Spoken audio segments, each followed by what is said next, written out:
you should know that there will never be a cure for diabetes in our lifetime. It's not going to happen. Most researchers are not even working on a cure. So if we're not going to cure diabetes, what should we do? We should treat it. We should treat it aggressively. I've had this disease for 32 years, and I've had all the 2 treatments that are available. One, insurance won't cover, and the other, the FDA hasn't approved yet. But I've had everything else that is out there. So some of what I'm going to cover today is from my own personal experiences, and some is going to be from information I've gleaned in researching this disease. Why is this important to you? Because while most of you may not have that, the Centers for Disease Control says that right now approximately 10% of Americans have diabetes, type 1 or type 2, and that's a growing number. So look in this room, count to 10, and realize at least one of us, and at least 2 of us, have diabetes. It's a growing concern, so you may never have it, but you may know somebody who does. Somebody in your family eventually may, especially as they age. Older people tend to get type 2, which is used to be called adult onset diabetes. So it may not affect you personally right now, but you may know somebody or maybe relate to somebody in the future that has this disease. And it's important to know what can be done, not just to make them feel good for the moment, but to keep them healthy and extend their life. One of the first things you need to do in treating this disease is check your sugar and check your sugar regularly. I check mine 4 to 5 times a day. Some people have to check up to 8 times a day, and this is done through a device called a glucometer. This is my glucometer, and I love this one because I can attach it right to my computer. I can download all my data, send it right to my doctor, and he knows what's going on for every time I check my sugar.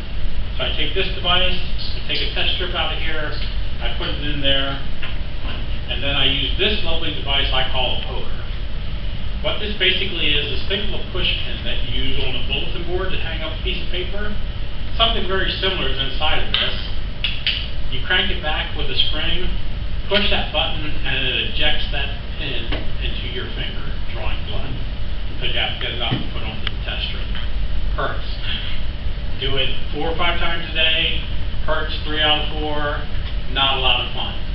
This is the number 1 reason why diabetics don't control their diabetes is because they don't test it well.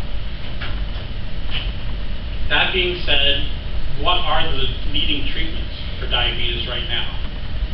The first one is actually insulin, and this is the original vials that you used to get. Things have changed, and I'll go over some of those. But this is the vial about this big, about this wide, but this is insulin. This had to be stored in the refrigerator, could not come out. What you would do is after you check your sugar, you take out this vial, you take out a syringe, stick it in this vial, draw up the amount of insulin you needed according to what your doctors had prescribed, and then you would inject it into the fat in your stomach. You'd have to do that 5, 6 times a day, depending on when you ate, what your morning sugars were, what your bedtime sugars were. As time went on, they realized that this was inconvenient for diabetics. You couldn't take it out. You could possibly take it to work and store it in the fridge, but then you have hypodermic needles at your desk. People look at you weird when they see you take out a needle and just stick it into yourself. So they tried to make life easier for diabetics. They came along with something called an insulin pen. This is similar to the earlier models, and what it did is instead of drawing out of there, you dialed up your dose. This one's empty, so it won't turn. You dialed up your dose, took off the cap, there'd be a needle on top of this. You just stick that in and push the bottom. These were good out of the fridge for 8 to 12 hours. Made life a lot easier. I could go to work, stick it in my pocket, nobody would ever know. Come home, back in the fridge. Still made life difficult for if you were going out at night, if you were traveling for any amount of time, you had to refrigerate, had to take it with you. Try getting one of these through TSA in an airport. Not happening today. So they came along with a new pen. The new pen, you dial up your dose.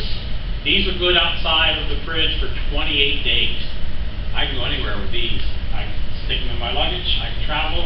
This made life a lot more convenient for diabetics. Made it so that people could take it out to dinner, and if I decide to have dessert, I can give myself a little extra insulin without my sugar going through the roof and being high all night because I have to wait to get home to take my insulin. So this made it convenient. But you still have problems with people having high and low readings, which cause complications. The problem is the human factor. The human factor is I don't take it soon enough, I don't read my sugar soon enough, I eat things I shouldn't, I don't eat enough. You might see that I ate a 3 Musketeer bar before class today. The reason was that my sugar was low. I can feel it, I've had it long enough that I can tell body-wise how my body's reacting, and I know if I don't want to be on the floor in 2 hours, I should go eat something. Well, you have people that don't eat in time, go out and do stuff, and they go into insulin shock or diabetic comas. Both bad, both lead to bad results. I've lost an eye, a leg, no feeling in my feet, and sensation in my hands. Because mine has been controlled, but I've had it so long that it's just overall, it starts to wear on your body. So what researchers have tried to do is come up with other devices that will take out the human element. The first thing they came up with was something called insulin pumps. They've come out with 3 generations of them. The first pump basically looked like a cell phone, sat on your hip, a catheter that went into your stomach, and gave you little doses of insulin throughout the day. Still had the human factor that you had to check your sugar 7-8 times a day. You had to calibrate it. If you were eating large meals, you had to push buttons to give you extra insulin. Still a lot of human factor, still a lot of issues with highs and lows. So as time went on, they developed one that was a preset, had a preset that when your sugar got to a certain low point, it would turn off. But then you had to turn it back on. And there was nothing to stop you from getting high sugars. So after that, they've gone to something called an artificial pancreas. It's not available in the US right now. It's still in testing. It's been in testing for 10 years. What the artificial pancreas does is it's a device that sits on your hip similar to this, but instead of just insulin, it contains a chemical called glucagon. Glucagon is what your pancreas naturally produces into your body if your sugar gets too low. So this device has both chemicals. What they're working on is an algorithm, which basically the mathematical portion of the device, which says shut off insulin, turn on insulin, give this much insulin, turn on glucagon, turn off glucagon. The reason it's such a diverse algorithm and they're having trouble with it is because everybody acts different to diabetes. A regular diabetic might take, if they had a reading of 180, 2 units of insulin. Someone who's highly insulin resistant, such as myself, might take 10. So the algorithm has to be designed so that it works for everybody, or at least the majority of people. The very first pancreas that they tested, for its command center, they used a generic smartphone. And basically, they had an app which told it when to do this. While the issue they figured out with that is that those phones could be hacked. It would not be good if somebody accidentally hacked your smartphone that was attached to your artificial pancreas and gave you 100 units of insulin in the middle of the night. You would not wake up. So the next unit they came out with took that off. It has the algorithm built into it, and it's actually starting human trials in the United States. Now the best part about this is in other countries it's further along. In Australia, MSNBC did an article where there's a young man that has one out in the public. He's 4 years old, and it's working great. Parents have no worries about his insulin levels and sugar levels. They don't have to worry about night anymore. The drawback to this unit is it costs 10 grand. And it's not available in the United States.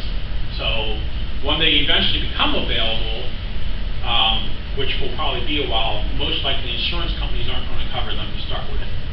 If you take into effect that 61 million people are on Medicare, that's retired people, elderly people, and disabled people. At least 10% of those you'd say have diabetes. That's 6.1 million people. Medicare currently will only cover the very first generation of insulin pumps that continuously feed you and have no monitoring of diabetes, of your sugar levels whatsoever. So it's several generations behind on pumps.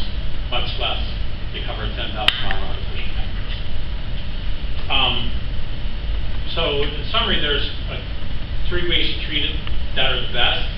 Insulin, after you check your sugar, taking insulin, the amount you should, immediately before or after eating. The insulin pump and artificial pancreas, when it hits the market, is going to be a godsend for a lot of people. As I said, I've had this disease 32 years, and you know what it does, and it's just a nasty, nasty disease. But what all this research does is it gives us hope. It gives us hope, especially for the younger generations, that they won't have to go through losing body parts, losing nerve damage and stuff like that. So it gives us a lot of hope for the future. They may never find a cure, but at least they have something on the horizon that will treat it and take away the side effects. And right now, that's the best of the drug.